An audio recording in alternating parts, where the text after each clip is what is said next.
Well, our guest this week is best known for his appearances on the show Whose Line Is It Anyway? But if you're a fan of comedy at all, I'm sure you've seen him many other places as well.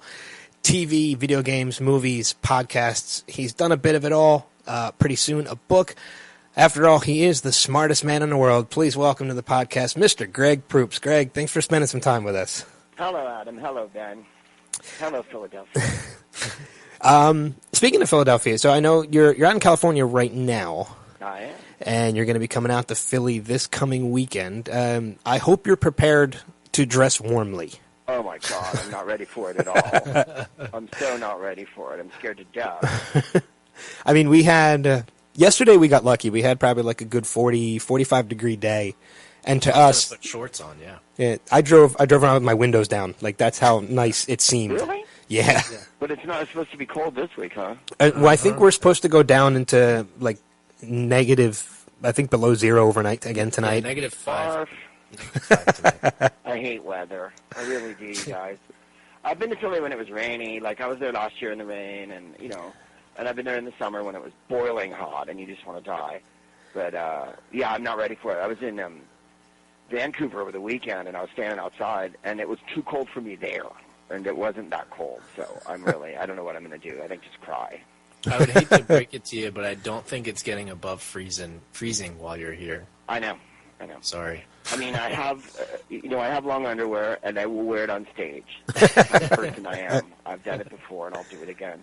I have a parka, I have a beaver hat. I have all the gear. It's just, boy. Well, you'll be nice. Well, I'll stay in my room a lot, I guess. Yeah, you'll be warm inside the hotel. You should be all right. Sure. We had an opportunity last year to speak to Colin Mockery, and earlier this year, a couple weeks ago, we spoke to Brad. Unlike those two, when it comes to you those two do primarily improv comedy, which I know you do a lot heavily as well. But you also travel around doing stand-up at the same time, which I know those two don't do. Between the two of them, is there a type of comedy, whether it's improv or stand-up, that you prefer to do over the other one? Do you have a favorite? I like my podcast best of all, because I get to do whatever I want, and I love stand-up. I really do. Because I think I always thought stand-up was the most direct way of communicating, but I find that the podcast has been a way more personal experience for me and your comedy people out there that like comedy, because it goes directly to them. People listen to it on their headphones or earbuds or in their car or on their bike or wherever they are, so it's a real intimate experience. And when I do it live, I talk to everybody in the crowd before I do the show. I go out and meet everyone, which I would never do at a stand-up show, because I think it erases the magic if you talk to them beforehand. Yeah. But in a podcast, it's a different matter entirely. And I was just on the road with Ryan Stiles and Jeff Davis and Joel Murray. We're all in a group. And we were just out on the weekend, and I absolutely had the most fun I've had in about 100 years. I mean, we've been working for 15 years together. Chip Aston was in our group that he got on the show Nashville. So we put Joel in the group a couple years ago. But, okay. I really laughed my ass off. We were really funny, and we were just loose. And so... But I still say, even saying that, I would still say that I like stand-up. I mean, the podcast goodest of all. Okay. Yeah, and like we said, you're going to be, for those listening in the Philadelphia area, you'll be at Helium Comedy Club on Thursday, the 26th of February, through Saturday, the 28th. Now, your first night at Helium, the 26th, Thursday, is actually going to be a live taping of your podcast, right? The Smartest Man in the World. Absolutely. Your Proopcast, as you call it. If the plane gets in, yes. So Friday and Saturday then will be a stand-up. So those, I mean, essentially you could go see, someone could come out and see you Thursday and then come out and see you Friday. It's two completely different experiences then, right? Well, with the same person, yes. Two very, I mean, the podcast I did, I drink, I talk. Like I say, I talk to everybody beforehand. It's not like I'm mean during the stand-up, but it's a different thing. I'm going to get up there, I'm going to knock out my act, I'll probably riff on whatever's going on in Philly, and that'll be that. Then I'll go back to my room and hide. Hide away from the cold. 'Cause it's so fucking cold, yeah. Well, I mean, I was going to ask you to tell us more about, the Smartest Man in the World podcast, or Proopcast, which is what you call it.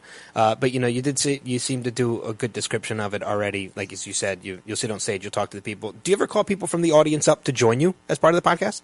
I don't, but I often take questions from the audience at the end of the show, so occasionally we do that at the show. So I set up a mic in the house, and people get to talk with me or at me or ask a question of me during the show. So they're sort of my guest. There's no guests on the show. It's just me blathering or dissembling, if you will, or expounding. Is there any type of bit type to it? Like, do you have anything prepared, or is it all kind of off the cuff? Oh, yeah. No, I think of lots of stuff. I have pages and pages of notes. I don't write what I'm going to say. Let me put it that way. I have notes on different articles. My wife, Jennifer, and I confer quite a lot on what we're going to put in the show. And so I read newspaper articles, things off the Internet, items, obituaries. I play records. I get up and dance. I act like an idiot. I talk about whatever's on my mind. I'll probably talk about all the other different times I've been to Philly at the show. Because, Philly for me is I never really played there till about 3 or 4 years ago. And up until then, I never really liked it. I always thought, having gone through the airport and everyone is in such a bad goddamn mood at the airport all the time, I thought that Philly was some place with a bunch of assholes. Even though the comics I knew from Philly, like Paul Tompkins, were all as nice as could be. Yeah. So once I started playing there, I realized, oh, I get it. It's a thing. Well, and so I really like Philly, and I enjoy playing there. I love the Italian food. It's kind of like, I don't know, New York without the corporate bullshit. Well, I mean, in essence, you're still kind of right. I mean, being from Philly, we can honestly say that it is a city pretty much full of assholes, and it's just, so you're not wrong. In a good way, though. Yeah. No, I mean, I did a Penn a couple years ago, not at Penn State, Penn inside Philly. And they have a Rags and Bones thing they do, like at their college. It's not called that. Like Harvard does, right? Because it's an old school, from right. the 1700s, whatnot. And, right. And they have a special comedy guest every year.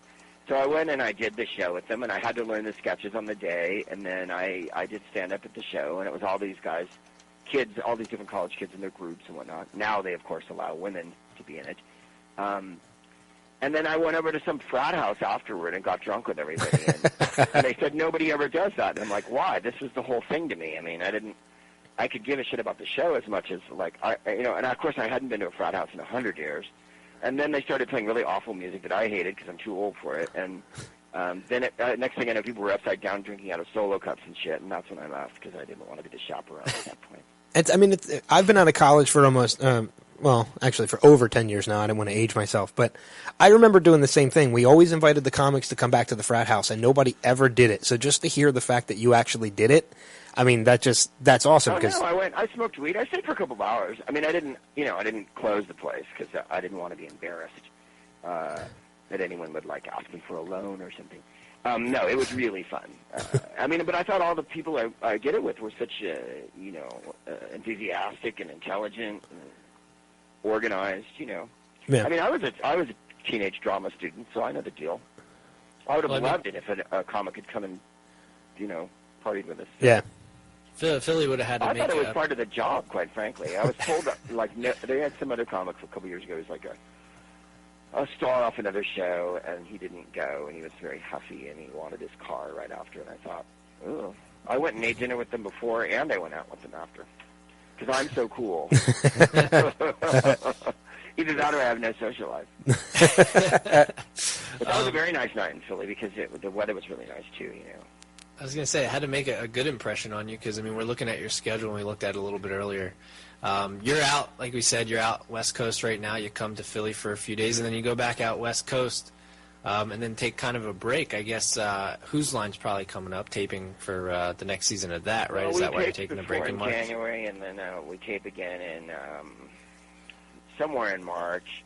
I'm also doing a show called The Infinite Monkey Cage up in San Francisco. A physicist named Brian Cox has a show that he does for I think it's BBC Radio, and they have all these physicist types on it, and it's supposed to be good fun, so I'm really looking forward to that, too. That ought to be weird. Well, getting back to your tour, you've toured, all over the world, Europe and everything like that. Is there any type of issue, or how does the language barrier affect barrier affect your show when you're overseas like that?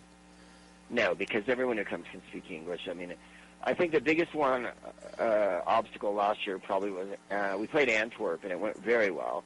But I think a lot of the people in Antwerp didn't speak English perfectly as a second language.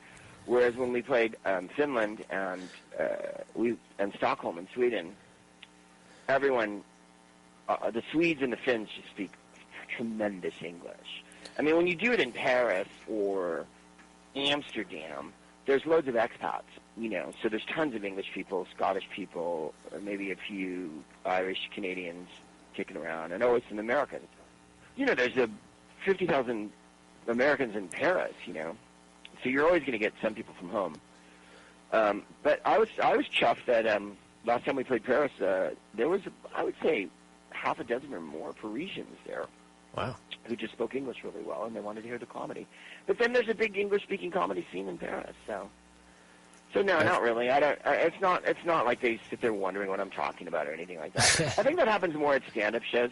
Also, I make a slight effort. I mean, I'm not saying other comics don't, but they send comics around the world. Like when we were in Norway or Sweden, rather. I remember there was a bunch of comics there from America on kind of a big corporate tour of it was English comics and American comics. I can't remember who was there when we were there. James Domian, what's his name from England? Stephen Merchant, whatnot.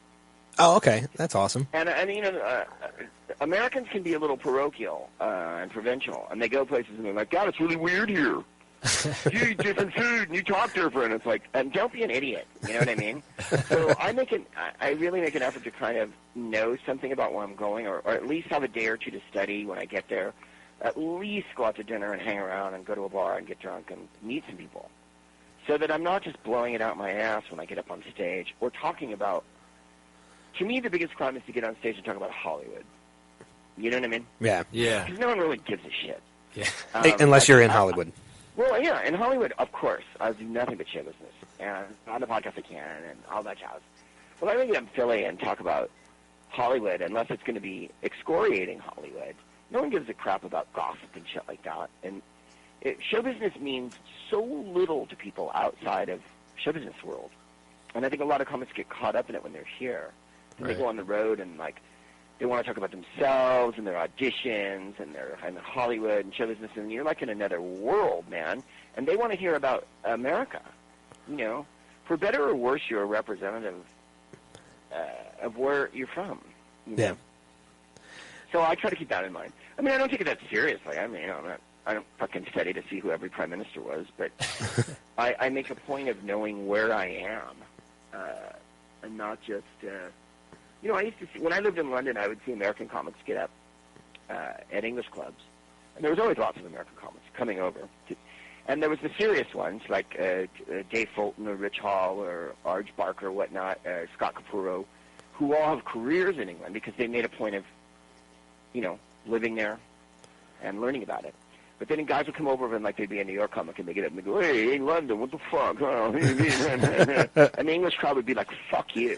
And that would be the end of that. Yeah. And there's nothing like an English crowd going frosty on you. You know what I mean? Yeah. You think a Philly crowd can be shitty. Like a London crowd at midnight or 1:30 in the morning when the fucking bar's still open and they're drunk on Friday, they will just shut down operation. And I saw it happen a few times. It happened to me a few times, So you can't just kind of wander into a place and think that comedy is a universal language. And it's spoken in jokes. And that's what whenever anybody says to me, what advice would you give me if I was going to go play in England or whatever, I'd say, tell jokes one after the next. Yeah. Because the construction of jokes is universal. And people understand it. It's when you get up there and you go get a little too inside, I think is when inside your own ass. Yeah. You've got to come out and realize there's a world. Well, I mean, you seem definitely like there's a lot of knowledge in your head. You said you're a world traveler, and as I mentioned in the introduction, you actually have a book coming out this May, which is titled "The Smartest Book in the World," and I love the subtitle to this book too: "A Lexicon of Literacy, a rancorous reportage, a concise curriculum of cool," which I think is awesome. Is this the first book that you've written, or have you written one before that? I've never written a book. Isn't it shocking? I'm so lazy I'm having to go over the book now for my last pass, and I just want to get high. You know, I'm thinking about drinking a vodka. I'm just like anything I can do. I've been putting it off for days and days. It's the first book I've written, and I like it. I think it's funny. I'm going on the road to promote the daylights out of it, and with any luck, I will be in Philadelphia on May 10th. Nice. But that's just penciled at this point. I will be in Moravia, PA. I'm pretty sure I'll be in Moravia on the 9th.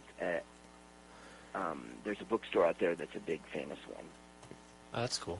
Yeah, I'm not familiar and with. She couldn't get me one in Philly, and then I want to come over into Helium and do the podcast there. You should do a. Are we doing Collegeville? I can't remember. We might be doing Collegeville. You should do like a one of those those old tapes they had of voiceovers reading the books. You should do one of those for it too. I forget what they are. I am going to be reading the book. Oh, perfect. I'm reading my own book. Yeah, they asked me, and I was like, yes, I'd rather I read it. Yeah. Well, the only other consideration was Jeremy Irons. Yeah. One of the places you could probably look into if you wanted to do something in Philly is the Free Public Library, because I've been to a number of book releases and signings there. I mean, unless you're obviously you're trying to make a little money on it, which you can still do there too. Like you can sell the book there and sell autographs and do Q&A and stuff and things like that. So I don't know if that's. I mean, I believe me, I bring these up to. It's a constant back and forth with the editor, the publishers, and their people. Yeah. Of me saying where I want to play and then saying where they can get to play, and then I just go ahead and book my own gigs out of it anyway. I mean, you know how everything works. You guys do your own podcast. There's people can help you in certain regards, but really, the whole world is about do it yourself. Yeah, yeah. And that's the big message I always have for everybody on the show, and that I talk about constantly. Yeah, we're going to be in Collegeville on Monday, May 11th, at the Town Book Center. But we may add another one in Moravia. The message I always have for everybody on the show is, you've got to carpe diem. Yeah. Moravian bookstores outside of Philly. Sorry, I was reading the email to see if I could find any more information about it, so I didn't just say it was a really big bookstore. We will keep. I'm sure we'll keep an eye on it. I wanted to do Fox's in Philadelphia, but it's very small. So, well, I mean, it's like you said too about having to do things yourself and things like that, and how we would know that by doing a podcast. You're absolutely right. Like it's one of those things that obviously we knew we were going to have to reach out to people to get things started on our own, but we never took the whole attitude that eventually we'll get to a point where things will just be handed to us. We still work just as hard now, to keep everything going ourselves. Can't stop. Yeah, I mean, I'm in a tizzy because I'm like, what am I going to do for the next book? Because they haven't even said anything to me, And then you're like, well, what do I do? So, no, you have to constantly push forward. I think that people get confused. I don't think they get the wrong idea, but I think they get confused that things just happen. And things do, of course, just happen, but you've got to actively take a part in whatever it is you're trying to do. The only thing I object to, aside from ignorant, pinheads running the world, is when people say they're going to do something and they don't. You know what I mean? Like, oh, I'm writing a book, or I'm starting a podcast, or I'm making a dress, or I'm doing this or doing that. And they have no intention of fucking doing it. They're just talking about it. Yeah. And you hear that all the time, especially in comedy. Oh, yeah, yeah. And so I felt like, well, I told people I'm going to write a book. I wrote a book. I said I was coming out with a new album. I have a new album coming out. I don't know when it's coming out, but it'll come out in probably April, somewhere, springish, summer. And we recorded it in San Francisco, and I had to knuckle down and try to put some fucking material together like a human, and, that's the deal. I think you're only as good as the last thing you do, and you always have to try to be funnier, better, faster, smarter, gooder. Well, I mean, I'm sure this gets brought up to you a lot, but I just got to mention, obviously, from the big fans that Ben and I both are, but I don't know if many people know this, but you are part of the Star Wars Legacy with the voice you did, voices I should say you did in Star Wars Episode 1, The Phantom Menace, and Clone Wars. So how did that news come about when you found out that you would actually be a part of Star Wars? How did you get that part? Well, that was a long time ago. That was in the 90s in Edinburgh. Whenever year the movie, I think we shot it like 98. It was like 97. Somewhere around there. I was doing stand-up in Edinburgh, and so was Scott Capurro. He was doing a show after me at a venue called Pleasance Over the Road, which was a converted church that had a bar in it that you could smoke in, which I thought was a fucking very cool venue. And one of the Star Wars people came to see me, one of the casting people, because they needed American voices. And so they brought me and Scott in, and we did American voices for this pod race announcers. They didn't want English ones. And so I did Ron Fairley, who used to be a ball player, and he also announced for the Mariners and the Giants. Ron Fairley got everything wrong, and that's what made me laugh about him. Mark Grant and Mark Davis pitched on our team, and one was left-handed, one was right-handed, and he couldn't tell them apart, which is fantastic for a baseball announcer because they're on they're throwing from the opposite side. Is there any Mark Davis is out there, and scratch that, it's Mark Grant. That's how he would announce, right? And then the play would happen, and then he'd go back and announce the play because he wasn't fast enough to follow the action. So he'd be like, well, what happened just then when there was a ground ball? Like, it really, And so I thought the timbre of his voice was funny. So I did him, and then we made up a bunch of stuff in the rehearsal, which they always want us to say that we never made anything up that goes with all the lines, but we made up a few lines. And, nothing too devastating. Stuff like, I don't care where you're from. I don't care what galaxy you're from, that's got to hurt, and all that shit. That's us. And then they ended up making Scott speak in Huttese. So he speaks in Huttese in the movie because we went in and we dubbed it over, of course, after we shot it. When I got it, my English agent was like, I don't want you to do it. And I was like, are you kidding? And she went, I don't like the money. And I was like, this goes on top of my resume until the day I die. Yeah, exactly. Because people from Norway write me every week. I have, I'm looking, I got a baseball card of Foden Bead here. It's just something you couldn't turn down. No. So I was really glad to do it, even though I'm not Star Wars is not my main sci-fi thing. I like it, but it's not something I watch over and over. And I have a polar fleece that says Episode 1, if you're a super geek. It doesn't say The Phantom Menace, in other words. The movie was not called The Phantom Menace when we shot it. It was called Episode 1. And so Scott asked for some swag from the second AD, and he came back with 2 polar fleeces. So I still have it in my closet. Oh, there you go. Don't come and kill me for it. So those $500 or something. Those aren't readily available. Well, it's like those the T-shirts that are Revenge of the Jedi. Yeah. There was a bunch of Revenge of the Jedi stuff that got put out that didn't, not to the public, but that people had. And I have an Episode 1. So I was also in The Nightmare Before Christmas, and it was the 20th anniversary of that, like 2 years ago. 2 years ago? Yeah, last year. 20 years already? Wow. And then, Star Wars were on to... We did the DVD a few years ago. I've done a bunch of video games for them, too. George Lucas was the nicest person I've ever met on a set. I mean, he couldn't have been more low-key. He was acting like he was conducting a tea party, He was like, there you go. That was good. Do you want to try that again? And I have a giant head on, right, like an alien head. Yeah. And I go, okay, George. So that was fun. We couldn't eat or nothing because the heads were big. We were in makeup for like 4 or 5 hours, and then they're not in the movie. Like you can go online and see our heads if you're a really deep fan and you give a shit about this. You can go on Google Foden Bead and you'll see pictures of me and Scott in our actual prosthetic heads that they made us. I'm green and he's red. Also, I did Matt Gorley, who's on the wonderful podcast Super Ego. Matt Gorley does a show called I Was There Too, and it's from the point of view of people on the periphery of these giant things.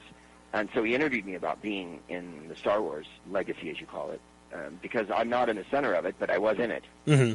And I did meet George Lucas, and we met Ewan McGregor even, I think. He was shooting that day with Frank Oz over on another part of Leavesden. We shot at Leavesden outside of London. So that was fun. And then I'll tell you the best part of the story. I've told it on Matt's show, but it's worth telling again on your show because it's a good story. Mike, the guy they sent to come and get me in the car, was a really handsome older fellow who looked like Charlie Watts from the Rolling Stones, right? Okay. He had silver hair and like a tweed jacket and a polo neck, right? And it was a Jaguar, a really fancy Jaguar. So they came and got me in this Jaguar, and we started chatting, of course, because it's a long ride out to Leaston. And I says, how's it going?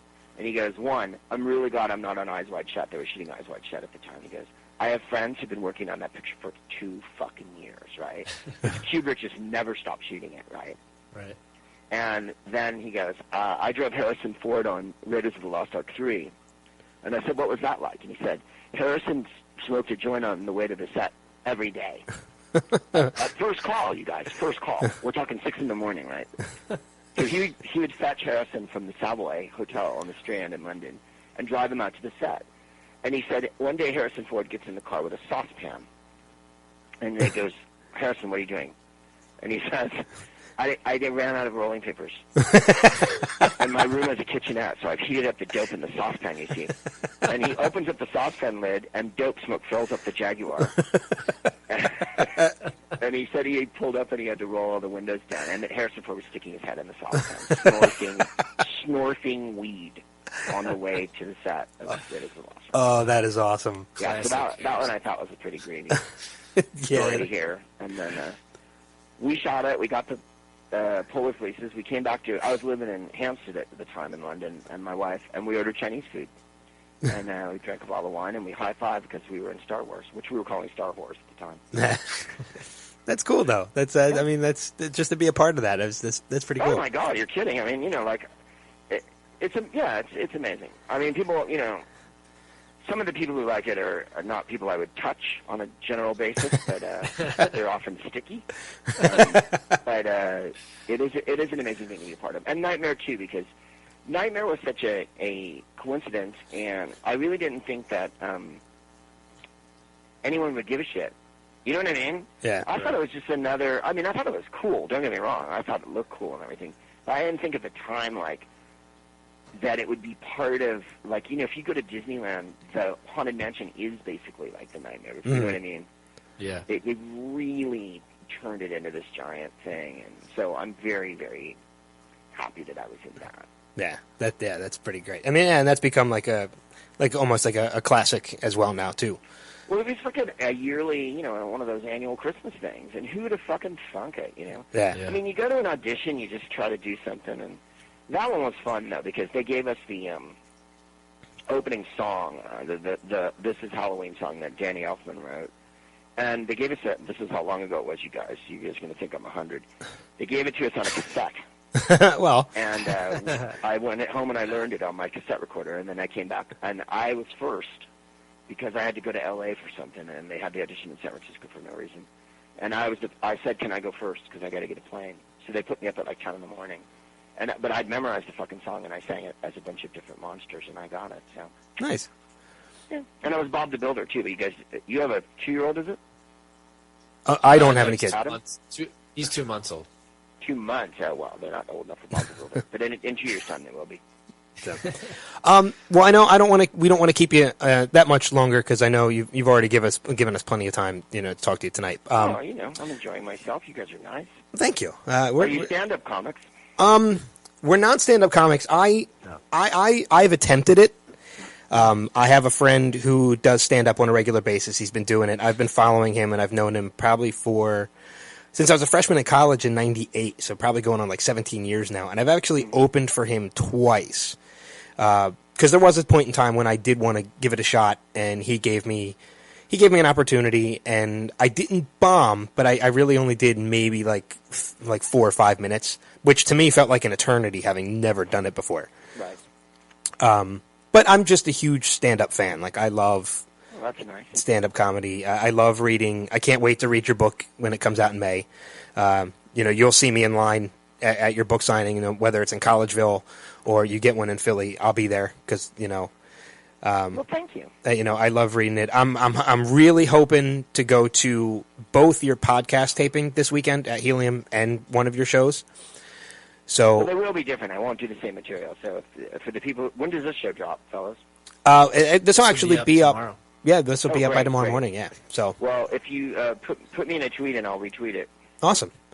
Yeah. And like that. And then, yeah, because, your casual comedy fan doesn't necessarily know the difference between a podcast and a stand-up show. Mm-hmm. I say your casual comedy fan. Obviously your experienced comedy fan does.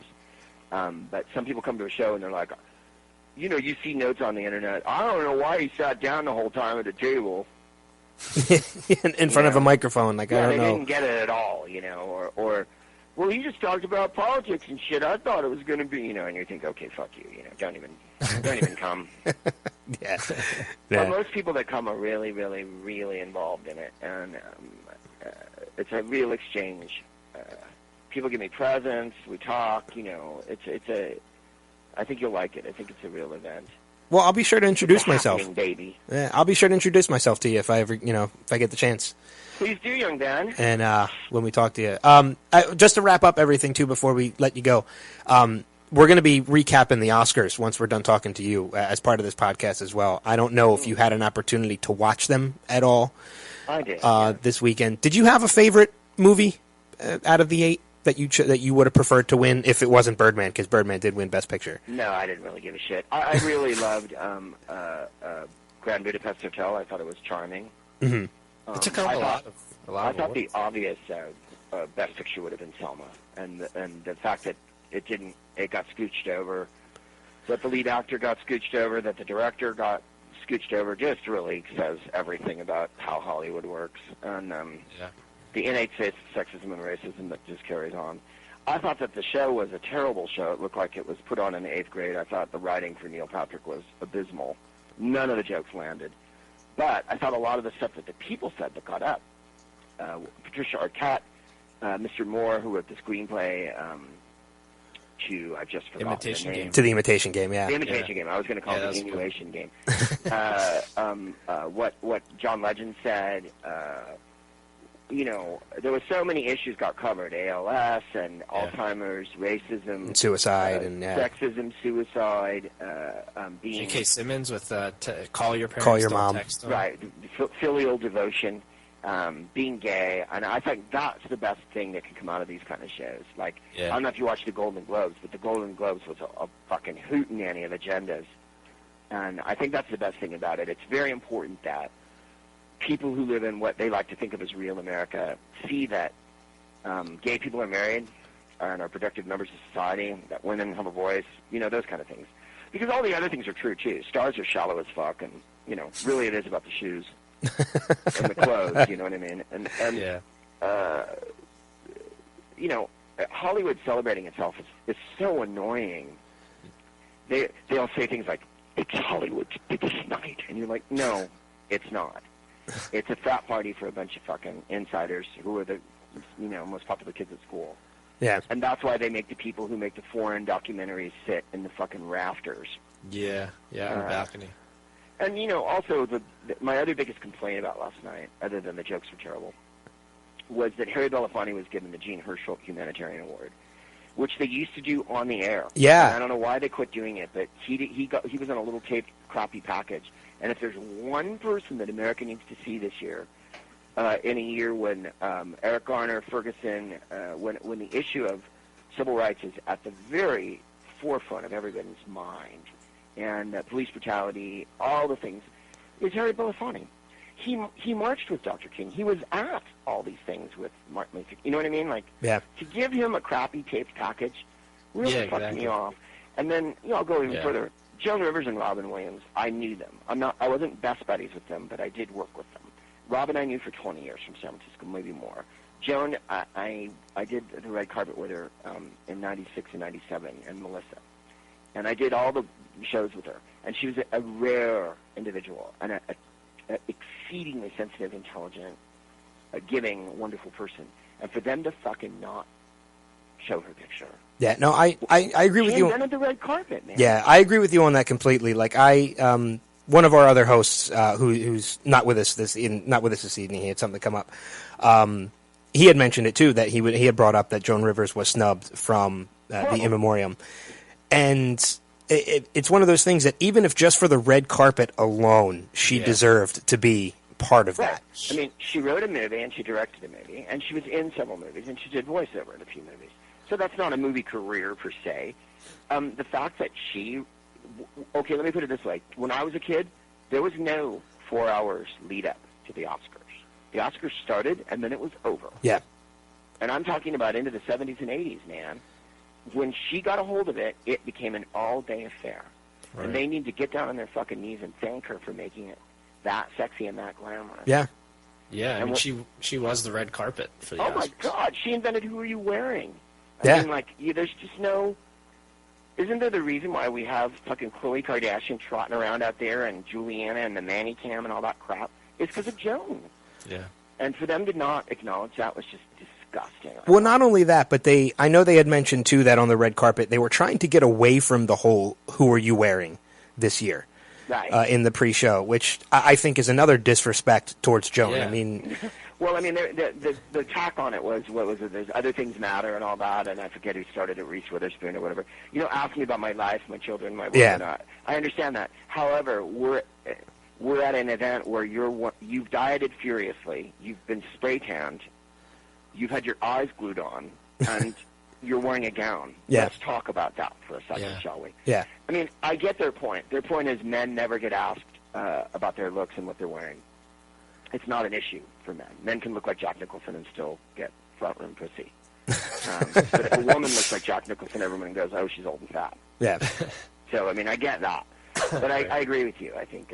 And then, nothing about Taylor Negron, nothing about Jan Hooks. Jan Hooks, Come yeah. on, man. Jan Hooks and Taylor Negron had 2 key scenes in 2 key movies that are 2 of the funniest goddamn scenes in movie history, and so fuck you. And Robin Williams, Oscar winner, hosted the show a bunch of times. Really? You gave him a drawing? Yeah, and you know what? It's I didn't mention this because we were live tweeting during the Oscars last night, and I didn't mention that either. But I know during the Emmys, right after he had passed away, you have to understand. Adam knows this, and you knowing Robin for as long as you have, Robin was my comedy idol. Like I don't have heroes. I don't look up to people. I looked up to Robin. I was devastated when I found out everything that happened. So to go through the In Memoriam last night and see that he was just a still in the middle of everything. Yeah, not even at the end or anything like that. I mean, for me, I would have given him a clip reel. Yeah. I would have let you see him in all of his moods. Good Morning Vietnam, Good Will Hunting, Dead Poets Society. Even the one that Bobcat made with him a couple years ago where he's the best father. Oh, The World's Greatest Dad, yeah. The World's Greatest Dad. He could play serious and he could play comedy. Yeah. It's just a I mean, the thing is, he was a lovely guy. More Right. than anything else, the amazing amount of things he did for people that we know, giving them money, giving them support. He was just he was a mensch. yeah. He was a real mensch, and I just didn't dig it that they, like you said, you get one crappy still drawing of yourself in the middle of a montage of fucking bullshit. Yeah. And that's all you've got for Robin fucking Williams, man? Wow. This I sounds don't so think- ratty that way, though. It's just a Yeah. rat hole. I mean, you only get one shot to do something. As the Oscars ceremony, you only get one time that you can actually do something like that, and to fall short like that it's a shame. Well, and, if you want to get even more blamey, why didn't the E! Channel run a tribute to Joan Rivers for an hour before the show? Or after the show? Or on the night or whatever? Just go we're going to just show an hour of her being fucking hilarious. Yeah, because I would have watched that over the red carpet stuff that was out Of there. course you would. When I worked with her, she was on TV Guide Channel, and then that was the TV Guide Channel gave her a deal for 2 or 3 years, and then she went back to E! And made it even bigger. And then she won the Celebrity Apprentice. All this was in the late 70s, man. She's one of the most impressive people I've ever met in my life. Yeah. And every once in a while I'd email her and say, stop selling your crappy books or something. And she would always yell back, fuck you.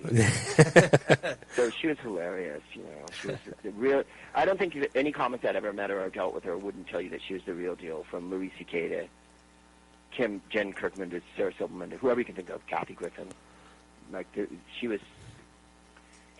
Robin and her are irreplaceable because they're not dickwads.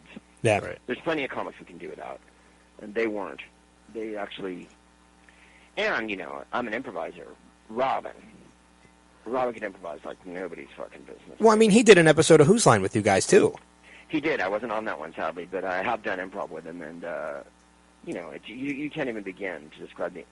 More than that, he lit up a room. Yeah, that's what, we had brought that up. We had actually, when we spoke to Colin last year, it was shortly after Robin had passed away, so we had brought it up to Colin. And he had mentioned the same thing. He said that he had come down, he was shooting some movie, and he came down for the... photo, I think. That's right, yeah, he was shooting 1 hour photo, and he came out for the day, and when his time was over and done, and he was able to leave if he really wanted to, he didn't. He stayed. He talked to the audience, he fooled around with the audience, and he just loved being there. So I mean, like, I can only imagine. It's one thing that, like, I've had an opportunity. I feel lucky that I had an opportunity to see him perform stand up twice. Mm-hmm. I wish I would have had an opportunity to meet him. Yeah. Even just to shake his hand and thank him for like being, like I said, being one of my heroes. And it's just. Well, at least you got to see him do stand up because you got to see what I'm talking about. That like yeah. in a bottle. Because when he played, I've asked comics all over the world who was as exciting as him on stage. And really it's like Pryor, Billy Connolly, not that many, that made the audience go fucking crazy, just crazy. Right.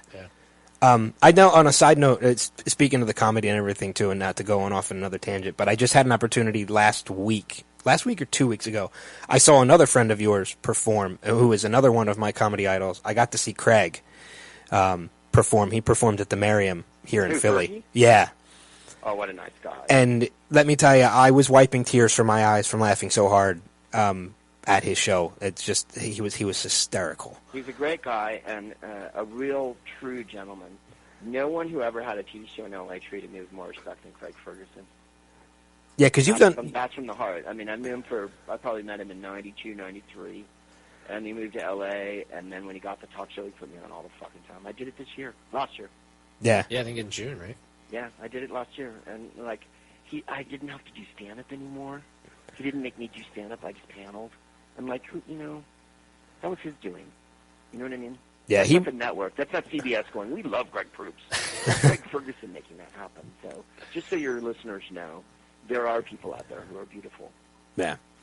Well, we don't want to take up any more of your time. We definitely appreciate you doing this. So, just to let people know, so that they can, check you out and everything, your website is gregproops.com. That's right, and the link to the Helium site's on there. You can also go to the Helium site if you want to pick up tickets. Also on my Twitter, I ceaselessly plug myself. That's at Greg Proops. Come and see me Thursday at the podcast if you can't. Come and see me on the weekend. And if you're not in Philly, Philly, we go outside and smoke a joint, but I don't know about that this weekend, man. It is cold out there. Yeah, and if you're not in the Philly area and you're listening to the podcast, go on Greg's website and just find out when he's going to be coming anywhere close to you, and definitely go and check him out. So. Oh sure, I'll be in New York subscribe to the podcast. May, I think. Yeah, and subscribe to his podcast. Smartest man in the world. It's just me spieling. Well, sometimes I got a chance to listen to I think the one you did in Washington a little bit earlier today. I listened to part of it. It's actually really entertaining. You can tell it's not just like a bit like you were talking about earlier. It's just you having a good time interacting with the audience. Like it almost has. I mean, it's not improv, but it has. You can tell you do improv because you're off the cuff and you can think on your feet. Well, that's what I try to do. I try to challenge myself a little bit to do it all off the cuff, and not the trick is not repeating myself because now it's been 3 years and 200 and something shows. So I've already run out of stories, so I'm just going to tell other people's stories from now on. I'm just going to read from the Bible. Just tell that Harrison Ford story. I could hear that 1,000 times. Oh, that's a goodie. Well, I've told it on 2 shows now. I gotta save that one. There you go. Save it for a special occasion. It'd have been a better one if I'd smoked it with him, but still, it's funny. It's still, yeah. I just can't imagine Harrison Ford smoking out of a saucepan. It's just great. It's great. I love him. That's so good. Well, definitely, this was a lot of fun. Thanks for joining us tonight. All right, thanks, Ben. Thanks, Adam. So, we'll see you on the weekend, gents. And you tweet me. Oh, definitely will. Okay. All right.